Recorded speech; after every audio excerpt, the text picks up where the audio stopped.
नमस्कार, मैं डॉक्टर कुणाल पै एक पीडियाट्रिक नेफ्रोलॉजिस्ट हूँ और मैं आपका स्वागत करता हूँ मेरे चैनल पर। और आज हम बात करने वाले हैं नेफ्रोटिक सिंड्रोम के बारे में। क्या होता है नेफ्रोटिक सिंड्रोम, किसे होता है, कैसे होता है और क्या वो ठीक होता है भी कि नहीं? इन सवालों के जवाब इस वीडियो में हम डिस्कस करेंगे। एंड तक देखना ज़रूर। वीडियो शुरू करने से पहले चैनल को सब्सक्राइब कीजिए और बेल आइकन पे क्लिक कीजिए।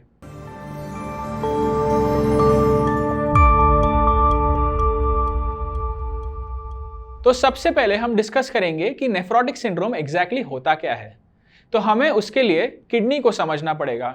किडनी के माइक्रोस्कोपिक लेवल पे अगर जाए तो उसका एक क्लीनिंग यूनिट होता है जिसे हम ग्लोमेरुलस कहते हैं। ये ग्लोमेरुलस एक छन्नी या फिल्टर की तरह गंदे खून को साफ करता है और शरीर में साफ खून वापस भेज देता है और गंदगी को यूरिन के माध्यम से निकाल देता है। अब अगर इस छन्नी के छेद का साइज बड़ा हो गया तो खून में जो अच्छी चीज़ें हैं वो भी गंदगी के साथ यूरिन में निकल जाएगी। तो उन अच्छी चीज़ों में एक चीज़ है, वो है एल्ब्यूमिन, जो एक प्रोटीन है जो यूरिन में लीक हो जाता है और हमें यूरिन में प्रोटीन दिखना चालू हो जाता है। अब ये प्रोटीन का काम खून में पानी को इकट्ठा रखना है। यूरिन में प्रोटीन लीक होने से खून में प्रोटीन की मात्रा कम होती है और उससे पानी नसों के बाहर निकलने लग जाता है और स्किन और बाकी टिश्यूज़ में जाके इकट्ठा होता है, जिससे हमारे शरीर में सूजन दिखने लग जाती है। खून में प्रोटीन कम होने के साथ साथ कोलेस्ट्रॉल की मात्रा भी बढ़ जाती है। तो ऊपर से ये होता है नेफ्रोटिक सिंड्रोम। अब ये कैसे होता है? 90 to 95% केसेस में इसका कभी कोई कारण मिलता नहीं है। बचे 5 to 10% केसेस में कारण ज़रूर मिलता है, जैसे कि जेनेटिक या फिर कोई इन्फेक्शंस जैसे मलेरिया, हेपेटाइटिस बी या हेपेटाइटिस सी, या फिर कोई ऑटो इम्यून बीमारी हो सकती है। अब ये होता कब है? यूजली हम 2 से 6 साल के उम्र के बच्चों में देखते हैं, लेकिन जन्म से 18 साल तक के बच्चों में कभी भी हो सकता है और अडल्ट्स में भी 18 साल के बाद भी हो सकता है। अब आपके बच्चे को क्या क्या तकलीफ हो सकती है?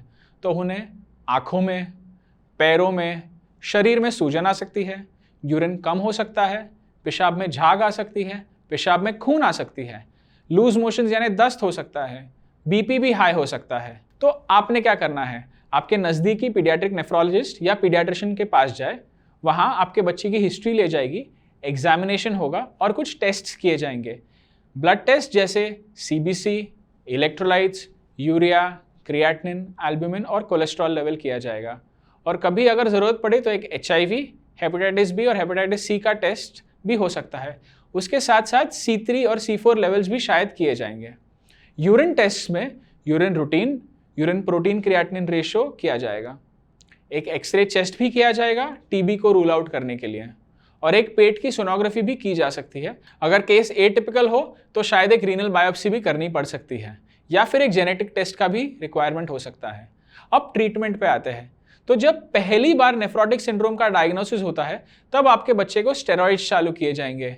इस स्टेरॉइड्स का कोर्स 12 हफ्तों का होता है और यूजुअली ज़्यादातर बच्चे अच्छे रिस्पॉन्ड करते हैं, बट कोई स्पेशल केसेस में ऐसा नहीं होता। बहुत सारे ऐसे बच्चे होते हैं जिन्हें हम फुल डोज स्टेरॉइड्स देते हैं, तब यूरिन में प्रोटीन कम होता है, लेकिन जब वो स्टेरॉइड्स हम घटाने लगते हैं तब यूरिन में प्रोटीन वापस आने लग जाता है। ऐसे केसेस को हम स्टेरॉइड डिपेंडेंट नेफ्रोटिक सिंड्रोम कहते हैं। और ऐसे कई बच्चे होते हैं जिन्हें हम स्टेरॉइड्स कितना भी दें, कितने टाइम के लिए भी दें, लेकिन उनके यूरिन में प्रोटीन की मात्रा कभी कम नहीं होती। ऐसे बच्चों को हम स्टेरॉइड रेजिस्टेंट नेफ्रोटिक सिंड्रोम कहते हैं। स्टेरॉइड डिपेंडेंट और स्टेरॉइड नेफ्रोटिक सिंड्रोम का ट्रीटमेंट अलग होता है, जिसमें स्पेशल दवाइयाँ रहती है जो डॉक्टर के एडवाइस के बिना बिल्कुल लेना मना है। ये दवाइयाँ काफ़ी लंबे समय तक चलती है। और अगर खाने की बात करें तो अगर शरीर में सूजन हो और यूरिन में प्रोटीन लीक हो रहा हो तो पानी कम पीना है, खाने में नमक कम, तले हुए चीज़ें जैसे मक्खन, घी अवॉइड करें। जब सूजन चली जाए और यूरिन में प्रोटीन्स नेगेटिव है तो आप पानी जितना चाहे पी सकते हैं। खाने में नमक नॉर्मल क्वांटिटी में ऐड करें। अगर मक्खन, घी खाना है तो लिमिटेड क्वांटिटी में खाना है। अगर ये जानकारी आपको फ़ायदेमंद लगी हो तो ज़्यादा से ज़्यादा लोगों तक शेयर कीजिए। और अगर आपको कोई सवाल हो या सुझाव हो तो कमेंट सेक्शन में हमें बताइए। धन्यवाद। दोस्तों, अगर आपको किडनीज़ के बारे में और जानकारी चाहिए तो नीचे कमेंट्स में पूछ सकते हैं या फिर यहाँ पर हमें कॉन्टैक्ट कर सकते हैं।